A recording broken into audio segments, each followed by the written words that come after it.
नमस्कार, मैं हूं प्रेम शंकर सिंह और आप देख रहे हैं मन कही। मनीष कश्यप एक नाम जो बिहार से लेकर तमिलनाडु तक चर्चा में रहा है। कभी तमिलनाडु में बिहारी मजदूरों के लिए आवाज उठाने वाले जननायक के रूप में उभरते हैं, तो कभी सरकार विरोधी वीडियोस के कारण जेल जाते हैं। कभी लोगों की मदद करते दिखते हैं तो कभी विवादों में घिर जाते हैं।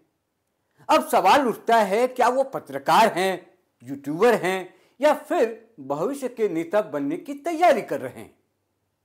हाल ही में पटना मेडिकल कॉलेज और अस्पताल यानी कि पीएमसीएच में उनके साथ जो घटना हुई उसने एक बार फिर उन्हें सुर्खियों में ला दिया है। आरोप है कि वो एक मरीज के लिए पैरवी करने अस्पताल पहुंच गए। वहां महिला डॉक्टर से कथित अभद्रता हुई, जिसके बाद जूनियर डॉक्टरों ने उनके साथ मारपीट की।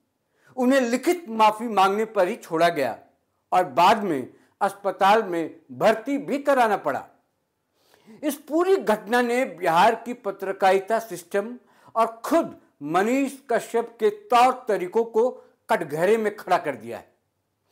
आगे कुछ बात करें उससे पहले मनीष कश्यप के अतीत का जान लेना थोड़ा जरूरी है। उनकी सन ऑफ बिहार की जो एक इमेज है, जो एक यात्रा है, वो क्या है उसको भी समझ लेना जरूरी है। मनीष कश्यप का असली नाम त्रिपुरारी कुमार तिवारी है। बिहार के पश्चिम चंपारण जिले से आते हैं और खुद को सन ऑफ बिहार कहते हैं। उन्होंने पत्रकारिता की कोई पारंपरिक शिक्षा नहीं ली, लेकिन यूट्यूब को हथियार बनाकर सरकार से लेकर सिस्टम तक करारी चोट करते रहे। उनकी वीडियोस में शैली जो है वो आक्रामक, जनता की भाषा में और सत्ता विरोधी होती है। उन्होंने खुद को जन पत्रकार की छवि में ढाल लिया है। एक ऐसा पत्रकार जो जनता के लिए लड़ता है, लेकिन इस प्रक्रिया में कई बार कानून और मर्यादाओं की सीमाएं लांघ जाता है। अभी जो विवाद है, ताजा विवाद हुआ है, उसी को ले लीजिए। पीएमसीएच में जिस मरीज के लिए मनीष गए थे वो कोई वीआईपी नहीं, आम जनता का हिस्सा था। जब कोई पत्रकार या यूट्यूबर जनता के लिए बोलता है तो यह लोकतंत्र में उसकी भूमिका का हिस्सा है। लेकिन अगर यह पैरवी डॉक्टरों पर दबाव डालने का माध्यम बन जाए तो यह एक नई समस्या बन जाती है। कथित तौर पर महिला डॉक्टर से बदसलूकी के बाद जूनियर डॉक्टरों ने मनीष के साथ मारपीट की। अगर मनीष दोषी हैं तो कानूनी कार्रवाई होनी चाहिए थी, न कि डॉक्टरों द्वारा भीड़ तंत्र का सहारा लेना। वही बात मनीष पर भी लागू होती है। अगर आप पत्रकार हैं तो कैमरा और सवाल आपकी ताकत है। धमकी और दबाव नहीं कर सकते, दबाव नहीं बना सकते। ऐसे में सवाल उठता है कि मनीष कश्यप की कार्यशैली किस तरह की है। इसको साहसी कहें या सनसनीखेज बनाने वाली। मनीष की कार्यशैली की सबसे बड़ी विशेषता कह लीजिए या खराबी कह सकते हैं, टकराव। हमेशा टकराव वाली स्थिति बन जाती है। वो किसी भी व्यवस्था से सीधे भिड़ जाते हैं। उनकी वीडियो एडिटिंग, वॉइस टोन, सवाल पूछने का अंदाज, सब कुछ एक आंदोलनकारी शैली में होता है, लड़ने वाली शैली में होता है। लेकिन यह शैली कई बार जनहित की जगह ड्रामेटिक हो जाती है। वो अक्सर सवाल पूछते हैं, आप जनता को जवाब क्यों नहीं दे रहे, पर खुद जवाबदेही से बच जाते हैं जब सवाल उनके आचरण पर होता है, उनके कार्यशैली पर होता है, वर्किंग स्टाइल पर होता है। उनकी शैली उन्हें जनता के बीच मशहूर बनाती है, लेकिन कभी कभी यही शैली उनके लिए अभिशाप बन जाती है। दरअसल कोई युवा बदलाव की बात करता है तो सबसे पहले टकराव होता है सिस्टम से, डॉक्टर, पुलिस, प्रशासन, नेता वगैरह वगैरह। मनीष का लक्ष्य सही हो सकता है, लेकिन तरीका ही उन्हें विवादों में ले जाता है। समाज में वो वर्ग जो व्यवस्था से लाभ पाते हैं वो कभी नहीं चाहेंगे कि कोई उसकी पोल खोले।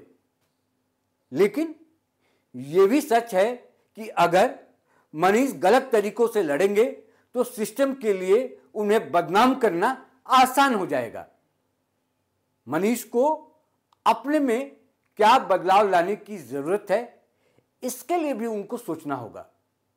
अगर मैं बताऊं या मैं सजेस्ट करूं तो जो सबसे बड़ी बात है, जो बदलाव की बात मैं कर रहा हूं, जो उनको अपने में लाना चाहिए, वो है भाषा में संयम। यानी कि भाषा में संयम बरतें। आक्रोश की भाषा जनता को जोड़ सकती है, पर सिस्टम को डराने की कोशिश में आप खुद अपराधी नजर आ सकते हैं, अपराधी नजर आते हैं, गुनहगार नजर आते हैं। दूसरी जो बड़ी बात है, जो बदलाव मुझे लगता है कि मनीष में होनी चाहिए, वह है कि अपनी भूमिका को स्पष्ट करे। उनका रोल क्या है? वो पत्रकार हैं या राजनीतिक आकांक्षाएं रखते हैं? यह स्पष्ट न होने की वजह से उनके हर काम को संदेह की निगाह से देखा जाता है। तीसरी बात जो है वो है महिला सम्मान। किसी भी जन नेता या पत्रकार को महिला सम्मान की मर्यादा नहीं लानी चाहिए, वरना जन समर्थन आसानी से विरोध में बदल जाता है, जैसा कि मुझे लगता है कि पीएमसीएच में हुआ। चौथी बड़ी बात जो है वो है कानूनी जागरूकता। आपको पता होना चाहिए, लॉ की जानकारी होनी चाहिए, क्या गलत और क्या सही है। अपने अधिकारों के साथ साथ कर्तव्यों को भी समझें। कैमरे के साथ कानून की जानकारी भी जरूरी है, क्या आप कर सकते हैं और क्या आप नहीं कर सकते। पांचवी बात जो है वो है संस्था निर्माण की। यदि वो सच में समाज के लिए लड़ना चाहते हैं तो व्यक्तिगत संघर्ष से आगे बढ़कर एक संस्था बनाएं जहां बाकी युवा भी काम कर सके। जवाबदेही सिर्फ एक आदमी पर नहीं बल्कि एक संस्था, एक ग्रुप पर है। कई बार लगता है मनीष को पहचान का संकट है, आइडेंटिटी क्राइसिस कहते हैं इसको। मनीष कश्यप खुद को जनता का बेटा कहते हैं, लेकिन कभी पत्रकार, कभी यूट्यूबर, कभी एक्टिविस्ट और कभी नेता की शैली में दिखते हैं। यह पहचान का संकट उनके लिए सबसे बड़ा खतरा बन गया है। पत्रकार की भूमिका में वो सिस्टम से सवाल पूछ सकते हैं, नेता की भूमिका में उन्हें जवाब भी देने होंगे। यूट्यूबर की भूमिका में उन्हें व्यूज चाहिए, लेकिन जनसेवक की भूमिका में उन्हें धैर्य और गंभीरता दिखानी होगी। जब इतनी बात हो गई तो सवाल उठता है कि अब आगे क्या, यहां से आगे क्या। ऐसे में मनीष कश्यप को खुद तय करना होगा कि वो किस दिशा में जाना चाहते हैं। क्या वो बिहार की सड़ी गली व्यवस्था के खिलाफ एक आंदोलन बनना चाहते हैं, या फिर महज एक कंटेंट क्रिएटर जो वायरल वीडियोस बनाकर व्यूज और समर्थन बटोरना चाहता है।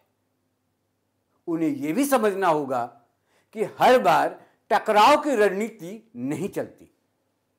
कभी कभी संवाद और संयम ज्यादा असरदार होते हैं। कुल मिलाकर मुझे लगता है कि मनीष कश्यप समाज के लिए एक उम्मीद भी हैं और चुनौती भी हैं। कैसे? उम्मीद इसलिए है कि मनीष कश्यप उन चंद लोगों में हैं जिन्होंने बिहार के बाहर बैठे सिस्टम को भी झकझोरा है। उनकी आवाज में दम है, उनके इरादों में शायद सच्चाई भी है।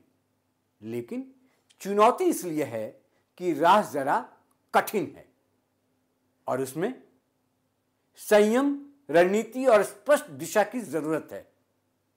अगर मनीष इन तत्वों को साथ लें तो वो बिहार में बदलाव का एक मजबूत चेहरा बन सकते हैं।